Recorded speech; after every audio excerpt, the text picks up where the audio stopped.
Welcome back to my channel, everyone. Today I'm going to do a special video. We are at the 2025 AXPONA here in Schaumburg, Illinois, and I have 3 of my followers that are going to give you their take on what were the standouts at the show. Each and every one of them is going to talk about the system they currently own, introduce themselves, of course, and then we're going to go around and ask them what stood out to them. Please subscribe. All right, we're going to start with Justin. Hey, Justin, welcome back to my channel, Justin. Thank you, Jay. All right, it's time for you to introduce yourself to my audience. Sure. And let them know what kind of system you currently own. Sure.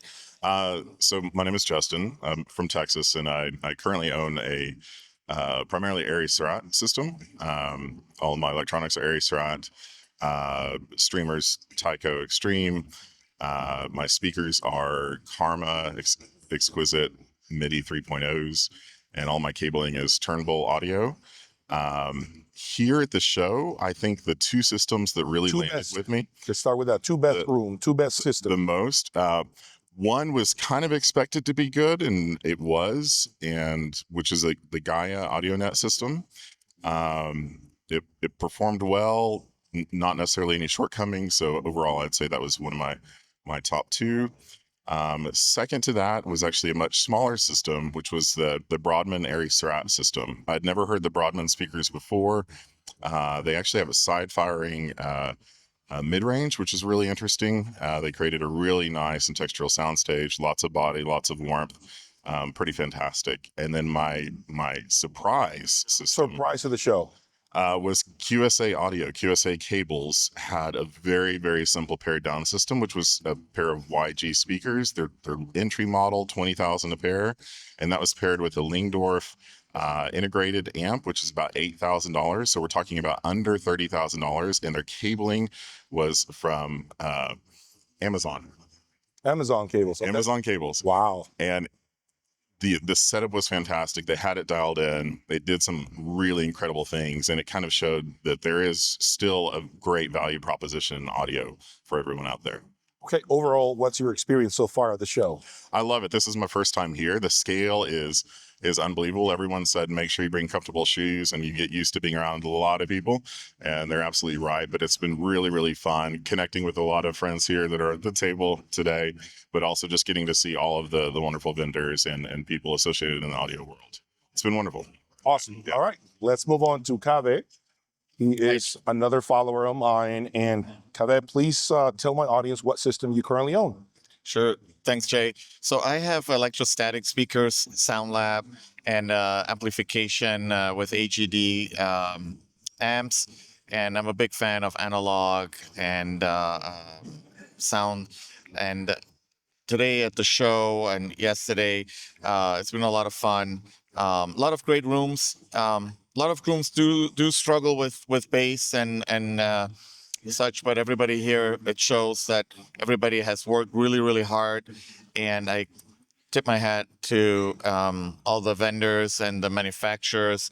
One of the great things about these shows is that you get to meet the makers and the owners of a lot of these audio companies, and it's really wonderful to connect with them and see their passion.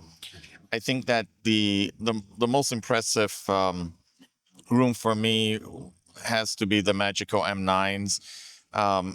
The reason I was really pleasantly surprised and really enjoyed that room is the scale and the soundstage that they deliver at low volume. I measured the decibels while I was listening, and they range between 60 to 80 dB. And I'm a big fan of low volume listening. And the soundstage, the detail, and the air that those speakers delivered, even at the low volumes, was really captivating. And so that was very cool to experience. And then 2 other rooms that really stood out, the horn speakers, Odeon horn speakers, paired with Takeo Olympus and Analog Rig from Eastern Europe, was a great room as well. The horn speakers in that room were well integrated and sounded really wonderful. And then for a value proposition and Over delivered. over delivered a little bit in terms of experience and surprise. The Joseph Audio Pearl speakers paired with the J Sakura turntable. I love that turntable and Doshi amplification, electronics, beautiful, organic, warm, romantic sound, but again with the separation of the instruments that you would want. And so that was a wonderful room and experience. Overall, how do you rate the show? What's your overall feel? I very much enjoy it. This is the third show I've been to this year, and it's always great and wonderful to connect with people and friends. And yes, always good. All right. So now we have John, who happens to be another great follower of mine. He has a great system. You may have seen him on my channel. John, walk us through your system and give us your top picks. Okay, Jay. So my system is Lyra speakers with Griffin Commander and Stereo Apex amplification. The source is the Takeo Extreme with a MSB Select 2 DAC. And I would say that hands down, my favorite system today was the M9. I think that was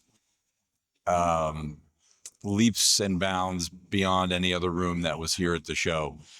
The scale, as Kaveh mentioned, is impressive. The bass is unbelievable. The vocals in the mid-range are sweet and rounded, and I could have stayed in that room all day. That was definitely my favorite. I think second was the Rockport Lynx room with interesting. with Okay. Vinnie Rossi electronics. Both Lynx rooms. There was one with other electronics, but I was really impressed by the Lynx and the extension of the bass and the clarity of the vocals. I thought that was a standout room for me. My honorable mention would probably be the room Kaveh mentioned with Joseph Audio speakers okay. and the J Sakura turntable and Doshi electronics. That room sounded incredible. And I think my surprise of the show were the Martin Logans. Oh, really? Okay. With the Griffin integrated Diablo. Oh, nice. The 333. Yeah. I have never heard Martin Logans. Yeah. I absolutely loved them. Yeah. And That for was my first love. $12,000 a pair. Yep. I mean, it was just, if anybody's looking in that price range, I would definitely say to look into those. So my Overall experience here? my favorite thing about this is my first show. I've never been to one of these shows before. It would have to be more the people, getting to meet people that I've just been communicating with in a chat and seeing everybody in person was great. Meeting the manufacturers, and Kaveh mentioned this too, the people that are designing these things and hearing them talk about them. And the other thing I really liked about the show was being able to experience stuff that I really had no contact with before. For me, that was turntables, amazing turntables. I really did get a sense of how that sounded different from all the digital. Good. And then even my last room was a reel-to-reel room that even on a small little system kind of jumped out with clarity I didn't expect. So, All right, perfect. Now we have Dan. Dan, walk us through your system. Hey everyone, I'm Dan. So my system is currently composed of Borson C3 loudspeakers with the flagship AVIC integrated and streamer DAC, the I880 and the SD880, and D3 level mains 8 and D3 power switch, and ANSUS cabling and spiritual sound cabling. My top two systems here.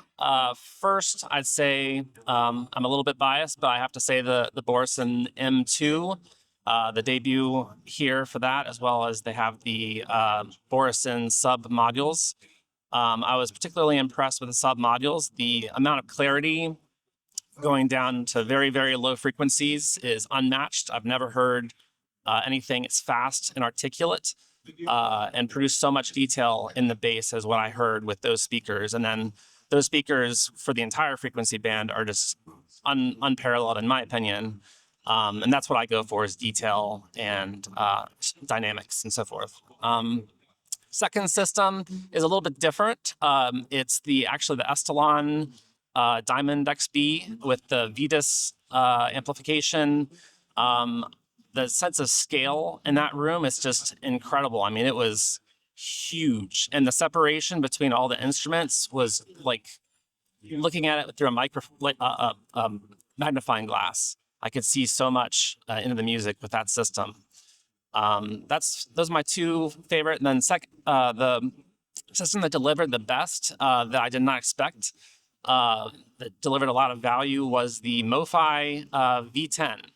I'd gone in there not expecting much, but it's 5 10-inch woofers for, I think they told me 7,500 to 10,000 estimated price. So I think for the price and what you get, I mean, I was rocking out in there listening to some vinyl with, I forget the artist, but it was an awesome experience listening to those speakers. So I highly recommend that. Overall experience from the show. This is my third AXPONA. I highly recommend it. It's the best show in the U.S., hands down. I've also been to Capital Audio Fest, which is great, especially growing in recent years. I love networking with people. I love getting to hear from the designers of the gear, hear more of the specifics and why they made the design decisions that they did and how it makes a difference. So highly recommend coming out to AXPONA. Awesome. All right. And then finally, last but not the least important, David, tell us about your system, David. Thank you, Jay. Well, I have the Borison 05 SSE, and I pair it with a JMF electronics from France. I have the monos and I have the preamp. I'm big on analog, so I have the Kronos turntable, and I have it with the DS-EX cartridge and with the matching phono. And on the digital side, I have the Ideon suite. But I really like more the analog. And that's the reason why I'm a little bit biased, because I have been in several shows. So in this show, I really wanted to focus on the analog products, on things that I usually don't have the opportunity to listen. Mm-hmm. So today is my first day here. So I haven't listened to all the rooms. I haven't been in all the rooms, but I focus on the ones that for me it was like not impossible but difficult, to get to listen to them. So I went to the Wilson Benish room. They have an amazing turntable. It sounds amazing. As Cabe mentioned, it's difficult for the people that is coming because they have to set up on Wednesday, Thursday, and it's so difficult in one day to get the best of the system. Yeah. So difficult. Still, the room for me sounded amazing. I can feel like what that turntable can do. That was something that blew my mind. Really was like something that I enjoy. Then with the same line, I went to the room where they have the SAT turntable. They were using like back electronics with the Acora acoustic, Agora VRCs. yeah, Acora speakers, and I really enjoyed that too. So I didn't cannot say that one was better than the other. The other one, they were just different, Right. but I really enjoyed those ones a lot. Understood. And the room that over-delivered that you thought, wow, I'm shocked how good this is. I don't know if I over delivers because I think that Joseph Audio with the Doshes is Yes, always the so same. the same as Cave. Yeah, it's always like it seems that it's not too much, but it is. It is so musical. It sounds amazing. You can be there for hours and you enjoy the music. They were using like JC Cora, but I have listened to Doshi with so many different things and with Joseph Audio too, and it really delivers very, very well. Your overall view of the show, how do you feel? I would recommend everybody to come here. Everybody that is in the audiophile world, I would recommend to come here. Seconds. I have been in so many shows. Yeah. Last year I was in Munich.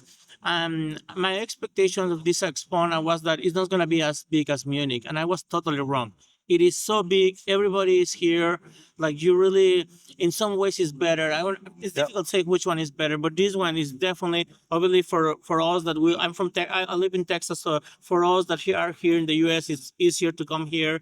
So it's a great experience. And I don't know who mentioned, but I think that the people makes a big difference because Yes. being an audiophile is a kind of lonely. Lonely hobby. A lonely hobby. No question about it. Yeah, and a lot of our friends are online friends. Yes. Yeah. A lot of texting. Yeah, A lot of, I love texting, Yeah. sharing videos. But here you have the opportunity, and I have been having like an amazing time. Okay, great. And so I heard you all comment on the different rooms and what you preferred. But I'm going to turn this on its head. And is there any disagreement with your top picks? Anything where you would say, well, I disagree that this room sounded that great, and here's why. Because maybe I've heard it elsewhere and I thought it was better. Like, it could happen. Who is willing to go for it? I did not like the horn room. Which one? The horn. The horn room. You didn't like it. That Kave was pretty sweet on it. Everything that played in there seemed complete. Oh, The mic. Let's get the mic. okay. You did not like which? I did not like the horns at all. Okay. It seemed like every track they played was confused.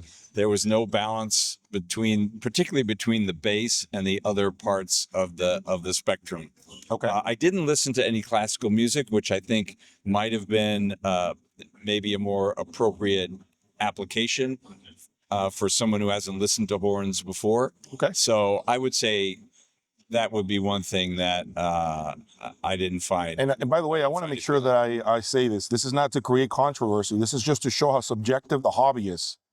At the end of the day, it's a matter of opinion. Also, remember that maybe when he entered the room, he heard music that he was used to. And when you enter, they were playing stuff that was completely left field. You were completely like you've never heard before. And that matters. Yeah. The music selection. If you're not familiar with what they're playing in the room, it will throw you off completely, and it's easy to prosecute the system.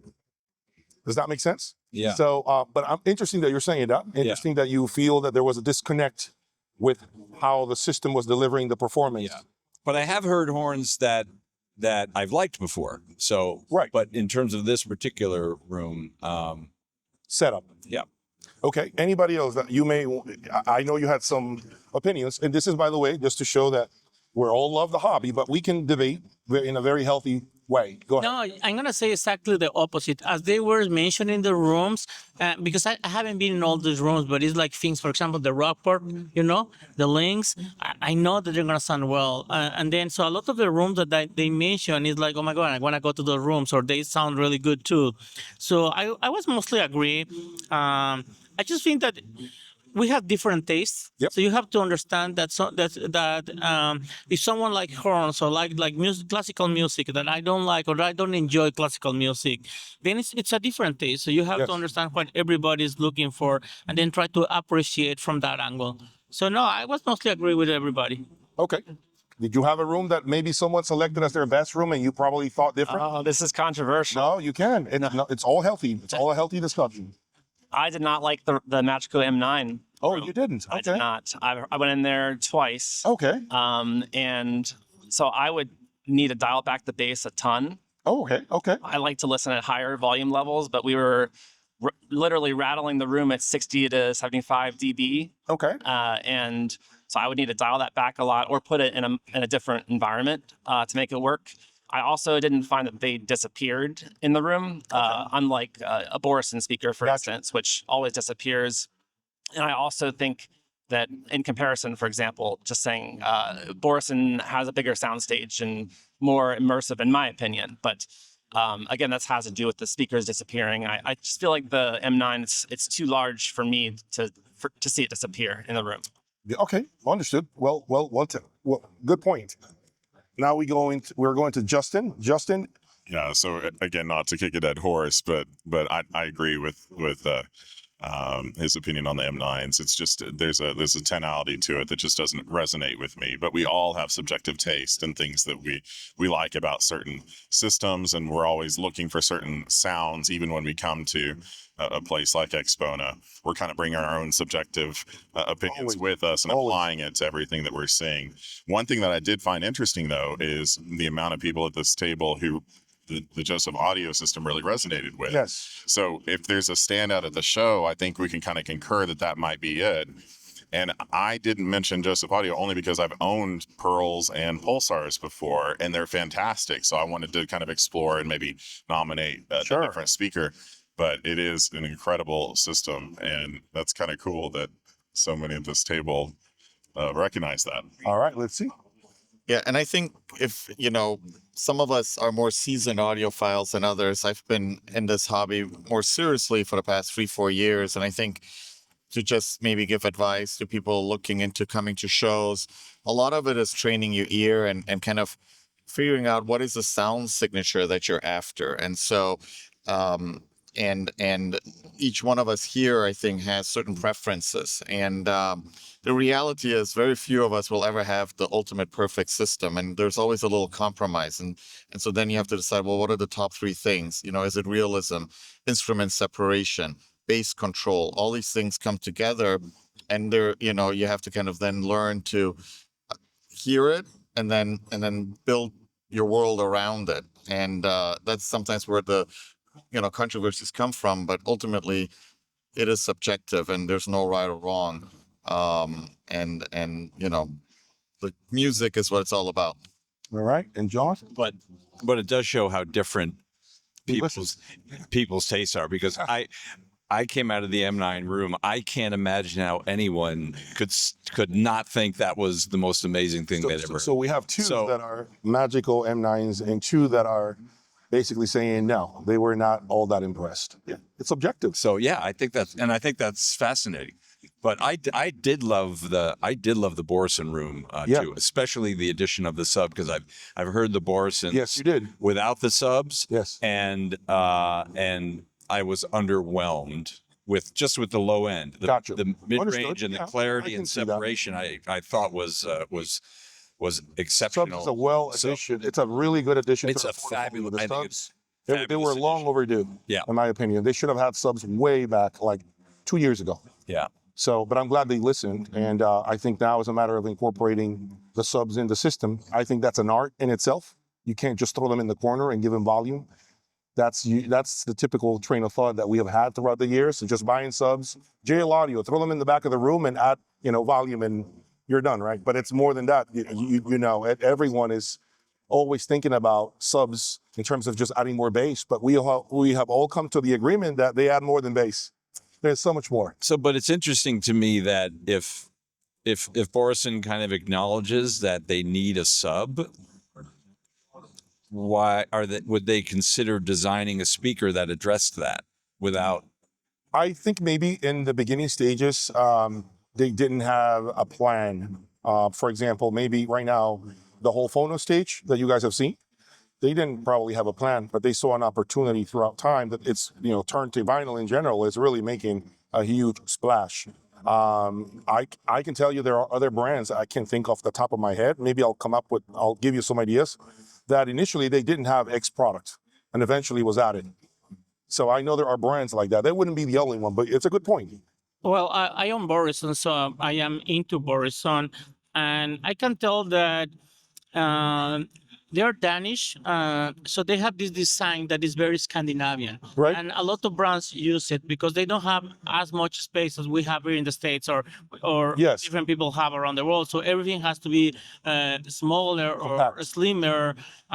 So that's what I think that they have designed that. But then down the road, they realize that some people, including me, will like a little bit more bass. Yeah. So that's when they started developing the subs.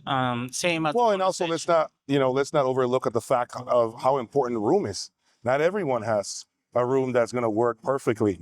And so adding subs has been, to me, one of the best moves they have done in the last 2-3 years. And I like the fact that the sub is very different. They call it, there's a name for it. What's the name? You might know. The Borison subwoofer module or submodule. submodel. Something like that. Yeah, it's a module. And I think a little bit like Justin. I didn't put the Borison because I own Borison. You didn't want to sound biased. Yeah, You so- could have done what Dan did.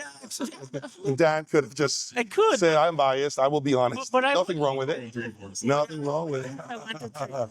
But what I recommend to people is if they come to shows, listen to anything that you don't have, Agreed. because then you're gonna learn more, as what Kabe mentioned about, and then you start finding some things that you like. Because if you just get the same things that you have or that you own, then you are a little bit more limited. I mean, I still love the Borison. I'm a Borison owner, but yeah, I would recommend to look for different things. Yes. And I think that goes not just for speakers, because one of the things I came away from this show was I'm going to end up with vinyl at some point. I've heard it in a great system at Cave's place, but that's really actually the only place I've heard it, other than one time at a dealer. And now hearing multiple rooms with vinyl, I can tell there's a connection between the source. Yes. It's hard to tell in a room what's making it sound good. Is it speakers, cables, amplification, the source? But that was something that I came away with that I think was really cool about coming to a show. So Michael Borison said in the room, he was having a conversation with the press, and he was talking about vinyl. And there is indeed a feel to it that unfortunately he doesn't really hear with digital. And he said he wonders if it's, and this is an engineer talking, okay, if it's the movement of the turntable that translates really well into the movement of the woofers. That synergy of that movement, where it starts and where it ends. If he wonders in his mind if there's something with regards to that. That heartbeat starts with the movement, right? Is it? So I was thinking about them. Yeah, I never thought about it like that, right? So I was like, it's a movie, piece, right? And so he was just, and then everyone listened to that and they're like, it's an interesting thought. Yeah. So there's a lot more a human touch with turntable, yes. And I think one of the things that I like about the analog, the vinyl, is that I think it's more democratic. With less money, you can put something that sounds amazing. Agreed. Yes. You don't need like the most expensive one, which all sounds amazing, but you still can put like something like less expensive, and it still is gonna sound very good, and still you're gonna get the connection.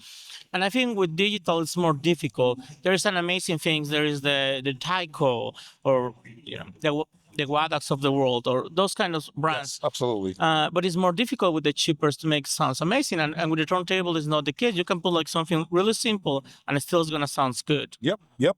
So all of you, who doesn't have, you don't have a turntable. You have a turntable? You have one, and you had one. You sold it to me. Yeah. So that's going to be up for sale, by the way. A shameless plug.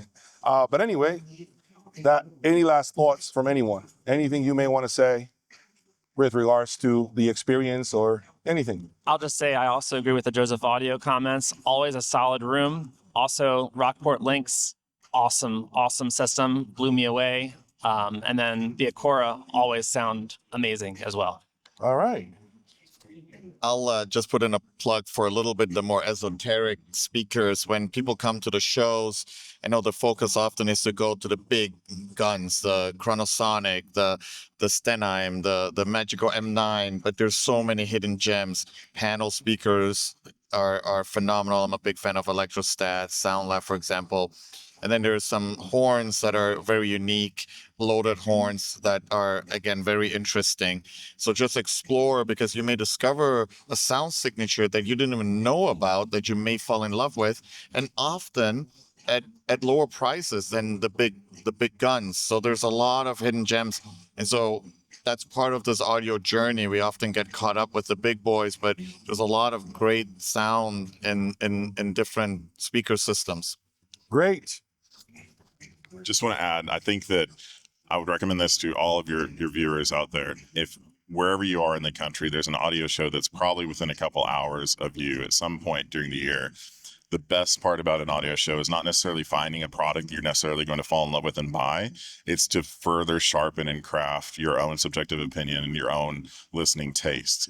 This gives you an opportunity to walk through in a place like this, 100 different rooms, and say, I like this about this room, I like this about that room. I may not own that equipment, but when I go back home and I start putting together my own system, I have a better idea of what it is that really makes my taste unique to me, regardless of price point.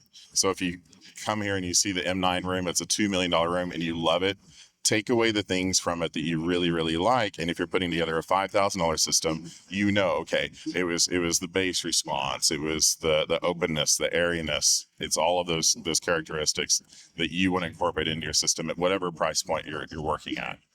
All right. Well, there you have it, guys. Thank you for making this video a reality. I wasn't going to make it, but I think it was great, and it helped my audience understand how subjective this hobby really is.